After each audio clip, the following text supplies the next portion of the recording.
Hi, I'm Stephanie. And I'm Leon. And we're going to talk about video games, technology, and a bunch of other stuff today. First, I want to start off with some people were asking me about the Comic Book Men TV show that's on AMC. And if you're wondering, that was me on that show. I won't get into the long story, but I did sell them some Star Trek books, and those guys are really cool on Comic Book Men, and it was really fun. If you're curious and you do want to watch it, it's season 2. I think it's episode 3, Ghostbusting at the Stash, I think it is. That's right. So it was super fun. So that's it. Yeah, that was a cool episode. I kind of got a kick out of it. Yeah, I like the show a lot. So if you're into goofy comic book guys, then I guess that show would be for you. But how about some goofy video game nerds? Well, I mean, we talked about the Wii U last time, but apparently Nintendo snuck in like another new console this season that nobody was really expecting. They are slick. Yeah, and in the form of the Wii Mini. Yes, the Wii Mini. Which a lot of people might not even know about, right? Because it's a Canadian exclusive for now. For now, yeah. Yeah, actually, I thought it was pretty hot looking. I like red and black, so when I saw that, I was like, oh man, that's...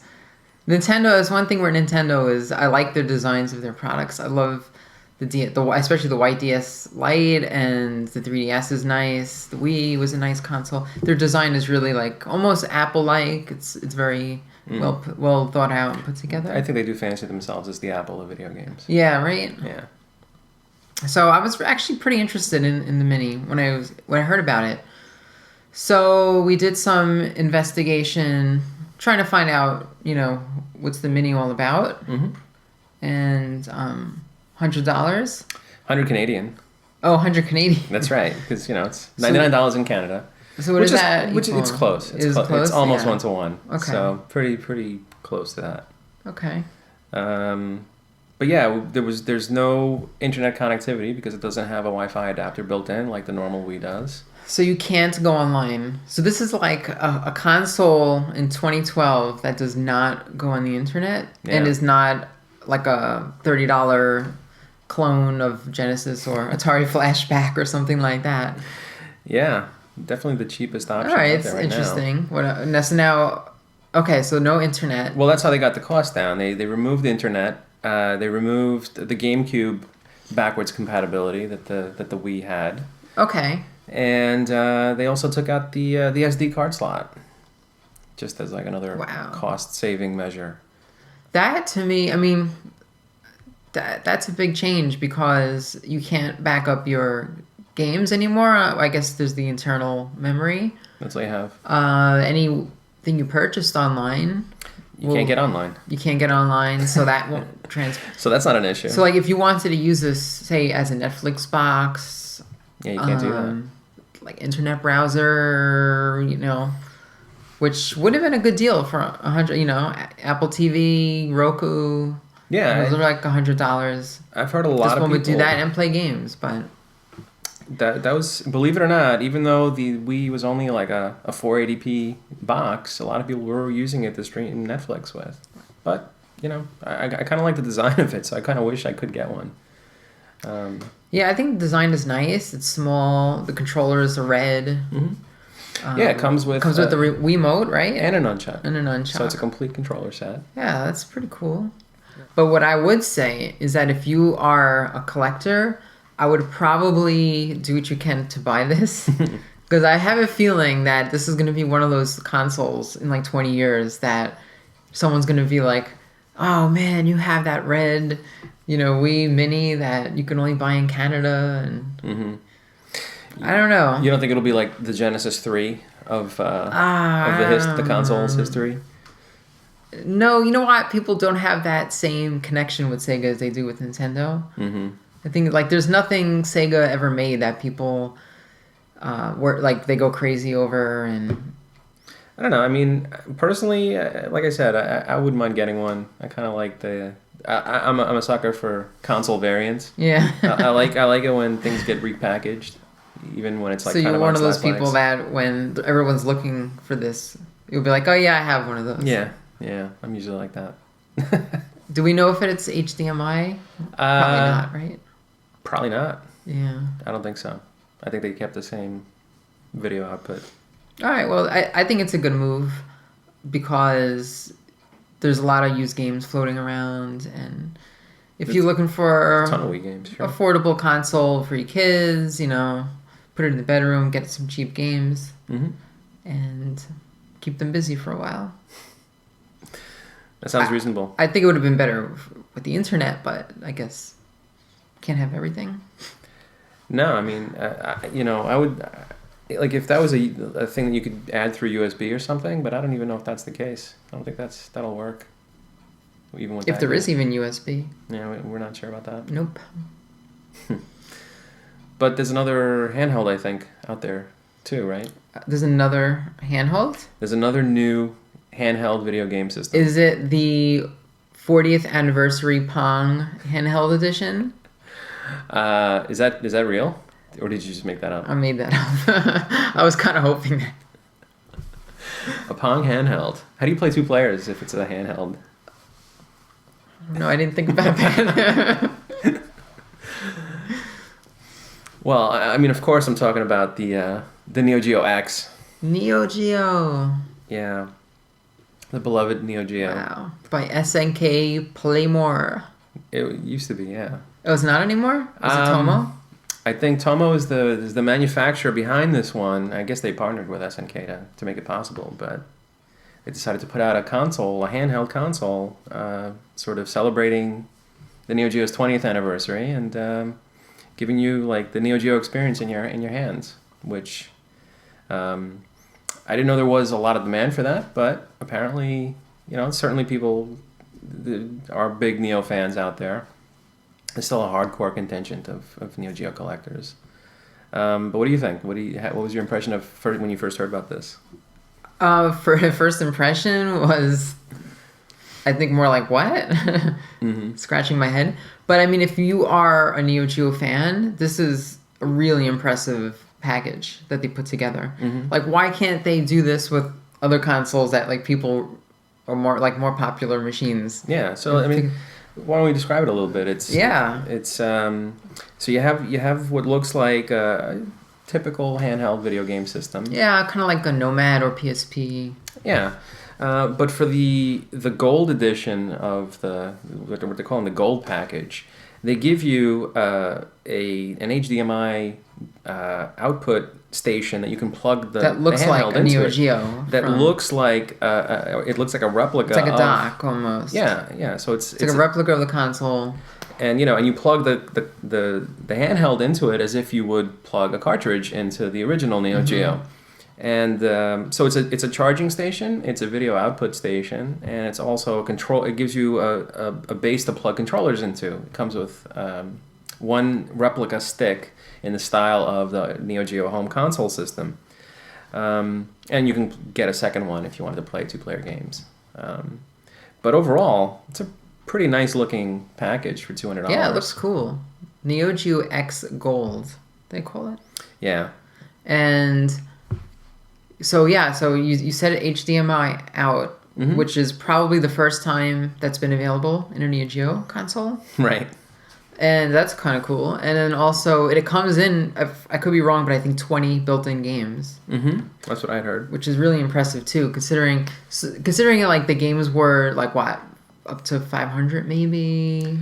Dollars? I think the most expensive games were in the ballpark of $300. So you're talking about, like, a $10,000, over $10,000 value here. Yeah, well, a lot of the games that are included are some of the more common ones that are these days they sell secondhand maybe for less than between $50 and $100. Magician Lord and some of the more basic. I like that one. That's good. They're good games. I mean, they're probably best known for a lot of their fighting games. Fatal Fury. Yeah, I think that's why. King of Fighters and Samurai Showdown. So you get some of those in among the 20, and you also get the first Metal Slug game. So it's there was like 5 Metal Slug games, right? They're up to like 6 now, I think. So it's kind of a nice, well-rounded collection, and they're going to be selling more games through what looks like an SD card. It kind of looks like it, right? Yeah. So that would be interesting if it is an SD card as far as hacking and other things. I should also mention, though, that they do sell the console by itself without this big bundle. So, okay. So it is offered as just a handheld for $130. Is this still called the Gold? Or No, the Gold means the full deluxe package. So by itself, it's the Neo Geo X, and that's the handheld by itself, without the dock and without the second, the full joystick that comes with it. So I don't know. I mean, I think it's less attractive to me without all the other stuff. Yeah, I mean, if you're gonna go for it, you got to get the bundle. Yeah, which they're calling a limited edition, but I guess we'll see what that really means. I think so far Amazon and GameStop are selling it. Really? So they're selling that, but not the Wii U. Interesting. Just depends on availability. I guess so. Yeah, but the real question is, if you just want to play Neo Geo games, is this a good option? To me, that's kind of a valid question, and I'm not really sure about that, because, to be honest, you could buy Neo Geo games on PlayStation Network and use them with your PSP if you had one already, or even on the Vita, which is about the same price as buying this handheld anyway. So this is really, I think, for the hardcore, it's dedicated Neo fan. Yeah. So what do you think? You gonna buy one? I'm not gonna jump right in just yet. Yeah. I'm gonna sort of see how it looks when it finally comes out on December 7th. But it's it looks similar to a lot of these handhelds that come from Asia that are like multi-system console emulators, and very similar to like the GP32 or the GP2X, or those are Korean handhelds, and you can get emulators for almost any system or any previous gen system for those. Yeah, I'm almost curious to see how well it's made, because the original Neo Geo was built to last. Really, it was a pretty solid machine. So is this like cheap plastic? Like, what are the joysticks like? Is there a memory card slot, or? Well, speaking of the joystick part, I mean, I've heard that's part of the appeal too, is that it has that very clicky eight directional style joypad, like very similar to the Neo Geo CD controller, if you've ever gotten your hands on one of those. No. Also similar to the Neo Geo Pocket, which was SNK's experiment with handhelds. But yeah, it's got a nice feel to it, and especially for the type of games that you're playing on there, those arcade style games, it's great for that. Wii Mini or Neo Geo X? Well, there is a price difference, right? But man, that's a tough one. The collector in me wants them both. I go with the Neo Geo. Yeah? Yeah, I'm not a Wii fan. But if I have the option to get one, a console from Canada, I don't know. It's kind of... I know, that's the thing. I feel like I could order the Neo Geo like a few months down the road. Maybe. But we'll see. So I'm gonna abstain my vote. I'm not gonna vote just yet. Boo. All right, so what do you think? I should show off some of my Steph stuff? Yeah, I think it's stuff time. It's stuff time. Okay. I bet you're wondering, what is this? Okay. Looks like a 2600 game cart. It looks like a 2600 game cart, because it is a 2600 game cart. Let me ask you something. How do you feel about chips? What flavor? Chocolate. Chocolate chips? Yes. See, I kind of wanted sour cream and onion. All right, well, I'm fine with chips. So you're okay with chips. So we're on some kind of like agreement here. How about piracy? How do you feel about piracy? It's a good way to sample a system's library if you don't have other means to do so.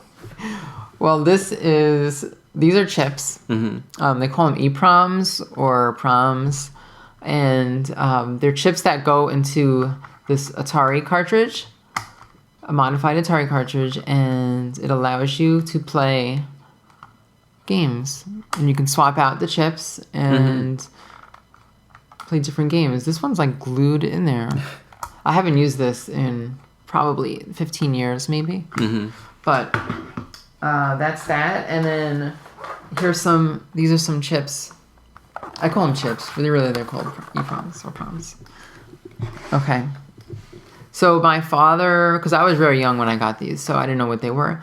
But my father knew someone who, I don't know if he worked at Atari or he was like one of those guys who pirated, like kind of like a hacker guy. Either one. Yeah, so he knew someone who had a EEPROM burner, and he would get new releases of games, and he could basically get any game you wanted through using this device and chips, and he would burn it for you for a fee. So, illegal, but people still do it today with DVDs on the street. Sure, yeah. Same idea. But I certainly didn't see anything like this on the street when I was a kid. No, I mean, I was...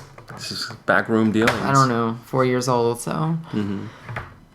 Pretty cool. So, some of these are... Now, you're probably wondering, like, the arrows on it and what the bank switch is for. So, basically, you put the chip in, and then there was a series of banks, and it was... the Atari banks were what? Each bank was 4K. 4K. It was the smallest, or typically the largest cart you could have before you had it to do another bank to be able to access higher. So I think every one of these is a 4K bank. So with some of these, you would put the switch up or down depending on which bank it's using. They were really cool because sometimes my dad would come home and he would surprise me with new chips. New chips, yeah, in a puffy packet. And the bad thing is they're very sensitive to static, so I might not have taken care of them the best as I should have. I don't know. I have these like foam things. I don't know. That's how they used to come. But and some of them are EEPROMs, which I think get erased when light is shown inside. That's the E in EEPROM erasable, right? Yep. So I'm like, some of these, even though there's a sticker over the it's circuit, supposed to protect it, yeah. So I don't know. But I have some games that don't have any labels on it. And they're mystery games. We don't know the titles of them. So one of these games was referenced, because my dad used to keep a journal of some of these names on the games. And he referenced one of these as Octopussy. Interesting. Yeah, which was an unreleased 2600 game. So I've tried to get some people to read these things. The problem is, this is not the original cartridge that I had with these things. This is probably the more common version with just the up and down bank switch. The one I had an attachment to this. It was 2 Atari carts glued together. And then this chip slot was on another cart, and it had 4 bank switches. So I can't track one of those down. If anyone has one of those for some weird reason, or knows how to get one, or make one, let me know, because I'm really curious to see what's on some of these chips that I have here and see what games are on here. Could be a lost, could be an unreleased prototype. It could be a very rare game. I don't know. It could be nothing. Could be a test version of a game. Could be a test version, sure. And again, I haven't been able to play them in a long, long time because I don't have a working cartridge. It's pretty unique to me. I mean, I never saw anything like that when I was a kid, and the 2600 was, the modern system that everybody wanted. So it's pretty interesting that was going on. All right, so let's maybe we have to ask you a question now. It feels like that time. It feels that time. So, Regrettable, we're coming up to the Christmas season where we buy things for people and we buy ourselves things. Yeah, some people like to buy themselves presents. Of course. So, sure, of course. How can you resist all the bargains? So, what is something, it doesn't have to necessarily be around Christmas time, but a purchase that you regretted, something like a technology, was it that VCR that had 2 decks in it so you can dub? For me, I mean, I actually have 2 that I can think of, and I'm trying to decide which one. The Zune? Is it the microphone? No. Do not say that about my Zune. I like my Zune. Okay. I might be the last one, but I like it. No, I really, the first ebook reader that I purchased, it was a regrettable purchase for me. This was a couple years ago, where there weren't that many options, and the Kindle had sort of just come out, and Sony, had dabbled in ebook readers before that, and this was like their first in a new line of readers, and this was considered their deluxe model too, because it had a touchscreen and it had a built-in light. And I thought, great, this is something that sounds like better than anything else out there. But unfortunately, once I got it, I noticed that the screen was too dim, even with the light turned on, and even if the light was off and I had direct light on it. All those extra features added layers to the screen that made it I wouldn't say difficult to read, but it wasn't as comfortable as I would have liked. The ideal situation for an ebook reader, and typically why people like those e-ink style readers, is because they give you high contrast, with a plain white background with, black letters, so that it's like very easy to read. But it didn't deliver on that front. So I ended up buying a different reader down the road. But for me, that was kind of a letdown. So did you keep it or return it? I was going to sell it, but I ended up just keeping it. And now that it's nearly, worthless anyway, because there's much better readers out there. So nobody would want this anyway. How about you? All right, I'll go into the time machine and think. I would say I don't know what came first, but it's either my first Walkman or, and people are gonna probably hate me when I say this, and I changed my mind now, but Excitebike on Nintendo, which I like the game, but back then was totally different. So my Walkman, I bought it because I was in a store. I was only like, I don't know, 10 years old maybe. It was in the early 80s. And, all the cool kids had Walkmans. Everybody. So, yeah. Everybody was walking around with these earmuffs on their ears. Earmuffs, right? Yeah. So I had to have one of those things. So I was in a store and they had one for like $20, and which for back then was really cheap. And I took it, I got it home, and I got in a lot of trouble because I wasn't supposed to spend my money. I was with a friend's parents and they were doing some shopping, so that's how I ended up in the store. So it was a no-name brand. It was, I think, Old Blue maybe. I'm not sure. But I think it was in stereo. Stereo Walkman. It might have been. I think I remember the words like in stereo on it. So that was a big deal. Yeah, sure. But the reason why I regretted it was because it didn't have a rewind button on it. Wow. Only forward. And so you could only play or stop or go forward. Yeah, that's it. But you can't rewind. And it didn't occur to me until I got home, and I was like, this stinks. I guess you'd have to flip the tape over and then go yeah, forward. that's what you had to and then do. Flip it back. So I was like, wow, I got like swindled on this deal. So needless to say, my parents were not happy that I spent my money anyway, so we went back and we returned it and yelled at the guy for selling a child a $20 Walkman. What were Walkmans supposed to cost back then? Oh, well, my first real Walkman was like $80. Okay. So it's... And that might have been low end too. So it's $60 for a It was a rewind button. no-name, but it was... Yeah. Who knew? Who Rewind knew? technology was so expensive. Well, it's funny that you would mention that because, that was my other regret. Was my before iPods, I dabbled in mini disc. Oh yeah. Mini what? Yeah, exactly. This was before MP3 players were really popular, and before the iPod. And after my trip to Japan in '99, I was really impressed with the selection of mini disc players that I saw in electronics stores there. I was like, wow, look at all these tiny little players, it's so cool. Like, back then everybody was carrying a Discman. And I'm like, wow, you can get something with like a quarter of the size, and it has, much longer battery life, and you could record on some of them, and, it seemed neat. So I kind of looked into it and got my first portable player, and had that for a little while, and then, kind of went full tilt after that. I mean, I got a portable recorder. I even got a home recording deck for my stereo rack. And And, I was like way into mini disc. Me and like, 5 other people maybe in the US. But I know it was popular in Japan, and a lot of music equipment used it, worked on mini discs. But I've never known anyone who actually owned one. Mm-hmm. So that's pretty kind of impressive, actually, that you stuck with it and you said, I'm going to be the first one on the block to have this thing. Were you also the first one to have like the Laserdisc? Did you have a Laserdisc player? I did. How'd you know? Yeah, that was before DVD, of course. That was like the high-end option before DVD.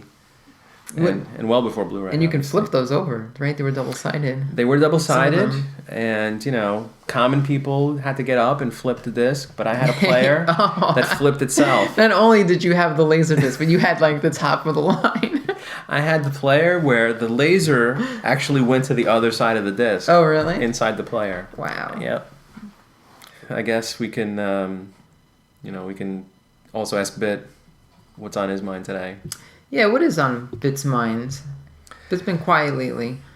Yeah. I wonder if there's something going on.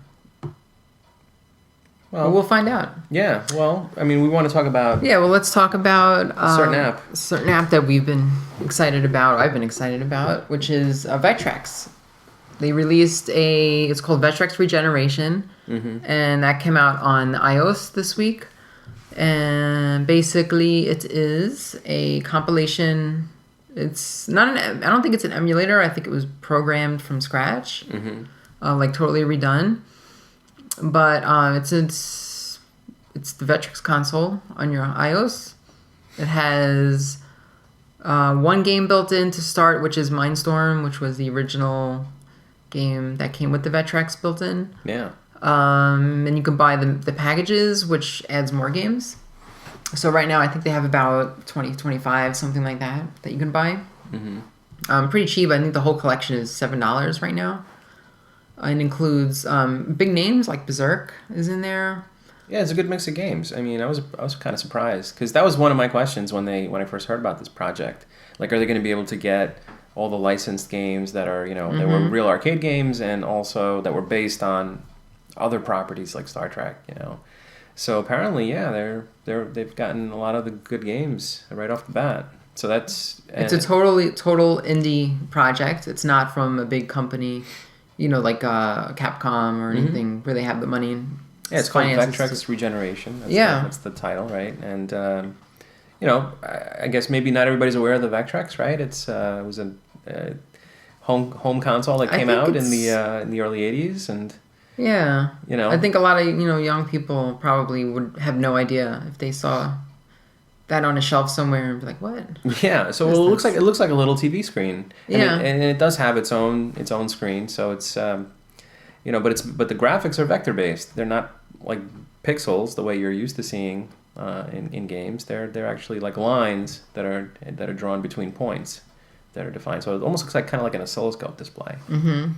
So to me, that felt very futuristic back then.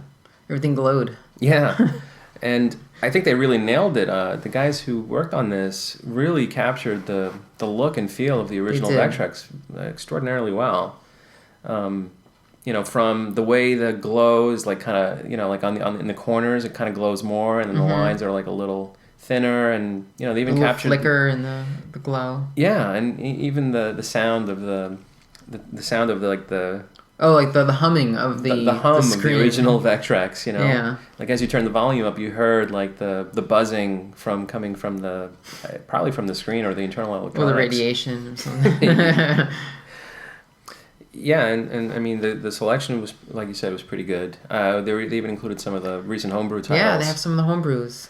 So that makes it look pretty good for the future in terms of getting a nice Vectrex library. It seems like they've covered all the bases. Yeah, they said Star Trek is coming for it too.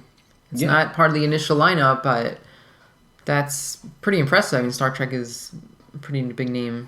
They're getting the licensing rights for these things. Pretty good. Yeah, definitely. How did it feel playing it? Do you think were you comfortable with the controls? The thing is that the joypad moves with your thumb, no matter where your thumb is on the screen. Yeah, it's kind of like a floating... it's like a floating, gamepad. And it follows your thumb, so it's a little weird. It is kind of buggy. on older machines. My iPhone 4 is very glitchy when I play it, to the point where it's not really playable. They tell you that up Even front. my iPad 2, it's a little slow when you load it, and sometimes like I'll hear the noise skip or get a little crackly. But it does say that the compatibility on older models will get better as they release. They are supporting this, so they'll be releasing updates. Other than that, it has some nice things. It has a nice Game Center integration, which none of the Vectrex emulators out there have. Right. So that's kind of cool. What else? Oh, it has like an encyclopedia on the Vectrex that you can read. And read. Who does that? And it has... I love the behind-the-scenes stuff, though. Behind-the-scenes photos. Yeah. I like stuff like that. Some commercial, like a lot of goodies. So it's definitely worth... I mean, it's a free app, and you get one game. And also, you could turn the overlays on or off. Yes, that's a great thing. I like that. So the original Vectrex screen was black and white. Black and white. And the games faked color by giving you a clear plastic overlay that you placed over the screen. Yeah. And, it colored certain portions of the screen so that, it kind of looked like it was in color.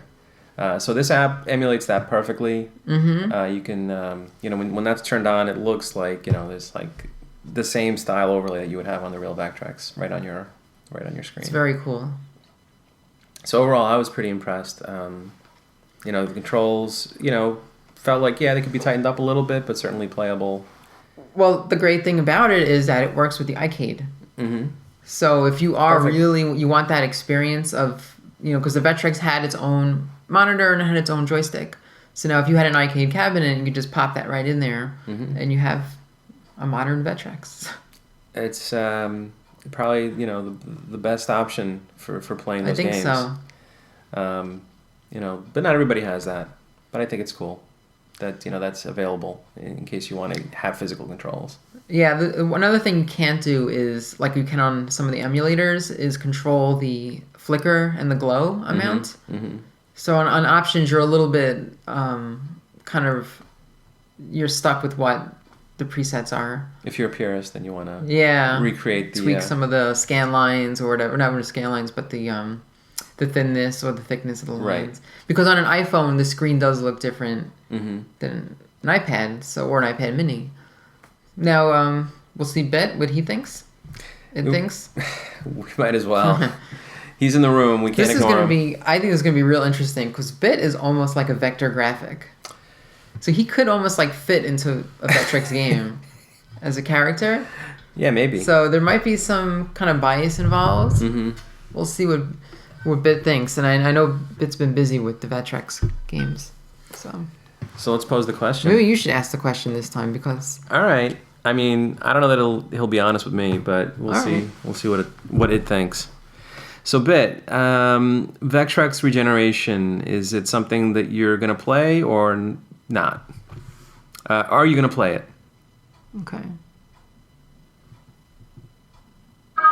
Oh! Bit. You never fail. Oh, my God. You never fail to surprise us. Wow. Oh, there you go. Bit is being difficult once again. Not gonna play it. Yeah, I'd be surprised. I'm surprised. I felt like Bit would feel right at home with early '80s gaming technology. That's what I thought, but Bit's probably like, that's old news. I'm done with that. It's time to get with the times, and I don't know. Well, Bit, we'll have something else for you next time.